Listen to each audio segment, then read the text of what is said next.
understand that you actually saw the premise for Clown as a short film, and you got so excited about it, you just had to dive in and help make a feature of it. Tell us about that. Well, about 5 or 6 years ago, this trailer showed up around Halloween for a movie called Clown, where a guy puts on a clown suit for his kid's birthday party and he can't take it off, and he starts turning into this monster.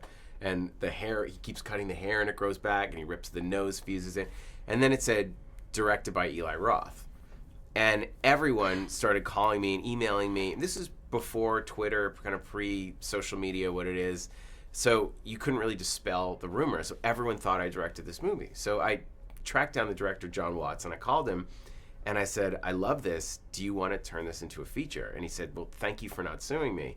And I said, well, this is Hollywood. We don't sue each other until after we make money. Like, let's make the movie first. Then we can sue each other all we want. And he told me that John and his co-writer, Chris Ford, they'd written a movie called Frank and Robot that was going to go to Sundance.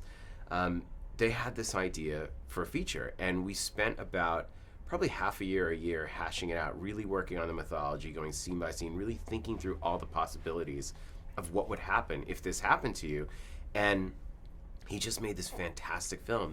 This company, Vertebra Films, came in and financed the movie, and we really just let John go crazy and do what he wanted. And he did it on a low budget and made it look amazing, and the rest is history. Now we're here and John's directing Spider-Man. Incredible. Wow. Yeah. Well, yeah, it does look amazing. Now it has kind of an old school look to it. There's not that much CGI or anything, right? I mean, no, there's very little in the film. I'd say, even though he hadn't done a feature, his commercials and videos were so smart. He was part of this collective, Smuggler Films, and his stuff just looked amazing. Everything he did had that real beautiful, clean polish. And I just knew if he applied that aesthetic to a horror film, he'd make something really special. His second film, Cop Car, is fantastic too. But it was a pleasure. It's nice when you work with a director like John. It's that same experience I had with Ty West making The Sacrament, or Daniel Stam doing Last Exorcism, where you can just really be there as support, but just sit back and let them do their thing.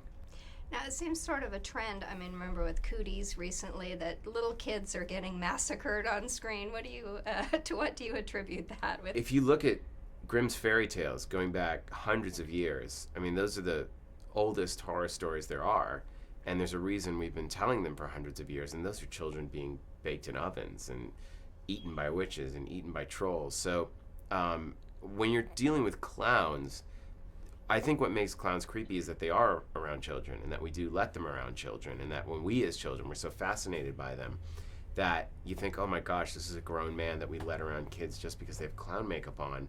And then, John Wayne Gacy showed that someone could, use that to do horrible things to children. So I think that's where clowns started to get a bad name as being creepy. And there hadn't really been a horror film in a while that explored that. And I think that what John came up with that was so clever is the idea that it's not the clown, it's not that he's evil, it's the suit that's evil. That once whoever puts this on is going to transform into this thing. And in that way, it really becomes much more like The Fly.